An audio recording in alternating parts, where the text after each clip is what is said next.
What is up, bros, and welcome back. We are going to be taking a look at even more hidden and known changes that are going to be hitting us on Rainbow Six Siege. Now, you guys saw from that intro that epic hiding spot is going to be no longer available no matter what you do.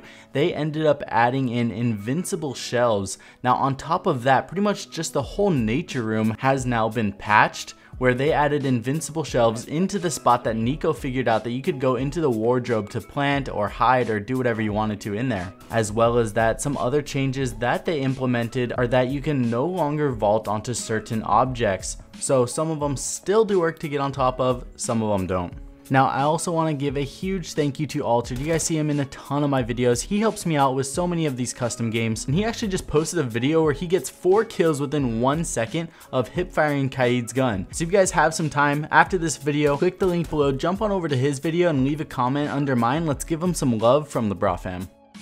Now, this next change is really big and it affects me quite a bit because I would use this camera 100% of the time when I would defend downstairs in CCTV room on bank. Now, before, the lip used to stick up higher into the ceiling so that when you stuck your Valkyrie camera on it, it was literally impossible to shoot from where I'm standing at now. All while the camera still had a crazy good view of everything. You guys can see from the clip that they have now lowered that, so this camera is not going to be as viable anymore.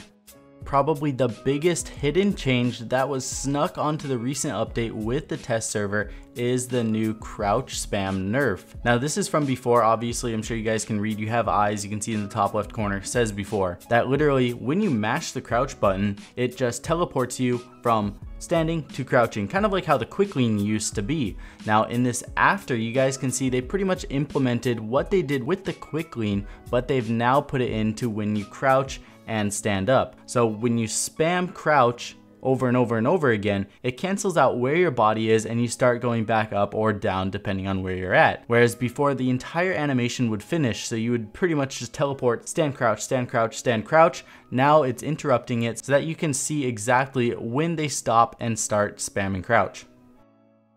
Now, enough with that, let's get to the real game-changing stuff. They fixed the missing button on Jaeger's ADS on the right-hand side. You guys could see on that before, he was missing a button, but don't worry, it works now 100%. It's going to be fixed with a soon coming update. Alright, so coming to us very soon is the implementation of the new reverse friendly fire. Now, I'm going to just read you some of the patch notes and kind of explain what exactly is going on. With the reverse friendly fire, when a player shoots an ally or a hostage, a warning message will appear on the offending player's screen. The same will occur if a player uses their unique operator gadget to hurt a teammate, such as Maestro's Evil Eye or Twitch's drone. After a player's first validated team kill, all further damage inflicted upon the teammates or the hostage is then reflected back to the player.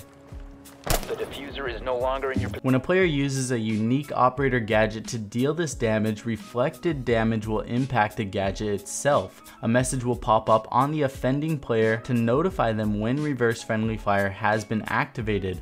All players in the match will be notified of this change to the offending player's status through the kill feed. During the kill cam, a team kill victim is able to validate whether they were intentionally team killed or not. If the player confirms that the kill was intentional, reverse friendly fire will stay active for the offender. If the player believes it was unintentional, then the reverse friendly fire will then be deactivated. Should the victim not make a decision, reverse friendly fire will be activated by default. Penalties for this are that after an intentional team kill is validated, reverse friendly fire will stay active for the entire match instead of kicking that player. Now, while team kills were toxic, it was also the best way to take care of when you get a hacker on your team. I don't know, what do you guys think about this change though? Alright, you guys, so the next change we're going to be talking about is the new Lion Rework. Now, his Lion scan is not going to be wall hacking you anymore, but instead it kind of looks like Jackal scans. Now, the duration of the scan got cut in half from 4 to only 2 seconds, and if you get picked up from the start, stopping your movement isn't actually going to cancel it out anymore, so it kind of reverts back to how he was originally. Now, they also reduced the ability warning from 3 seconds to 1.5 seconds, so you're not going to have that that much time. But the consequences of getting scanned is not necessarily deadly. You're not going to have a complete wall hack outline of yourself. So obviously they did replace the scan outline with the red ping, similar to Jackal's. They also did give him an extra one to kind of counteract that, so he went up from 2 charges to 3. They also reduced the ability cooldown from 27 seconds to 15, so you will be able to use it back to back that much quicker. You could use the entire thing within a minute if you wanted to. This also kind of indirectly buffs Vigil, because if you choose to use your Vigil ability with the ERC7's cloak during the warning phase or before Lion chooses to scan you, you will actually be able to move freely without getting pinged. Now if you do use your ability after he starts the scan, it's not going to have an effect on it though, and you still will get picked up. Also, standing in mute jammers is still going to work, but yet again, if you do get pinged from before and then walk into a mute jammer, it's not going to cancel it out anymore. At least that's the way it currently is on the test server.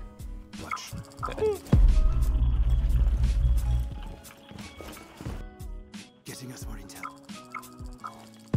Located an enemy.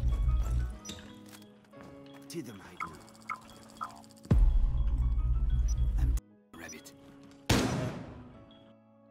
Alright you guys, so the next change we're going to be looking at is the Capital Rework. Now they reduced the damage per tick from 19 to 12. They also increased the area size of effect. So when you shoot the Capital bolt, it starts off in the middle and then it pops out to a bigger circle and then it pops out again to even a bigger radius. The area takes 2 seconds to reach its maximum size. So it starts off a little bit smaller and then by the end of 2 seconds, obviously it is at max size. The arrow is also affected by gravity after 10 meters. So if you guys remember way back when we used to do that Capital trick where you shoot it through bullet holes, you're not going to be able to do that at crazy long ranges anymore because the bolt will now have a drop off. With certain ones though, you still will be able to pull it off. Anyways you guys, that's going to wrap it up for this video. If you guys know of any more hidden changes, be sure to let me know down below in the comments if you didn't see it in this video. I'll see you guys all very soon in the next video. I love you guys all. Peace.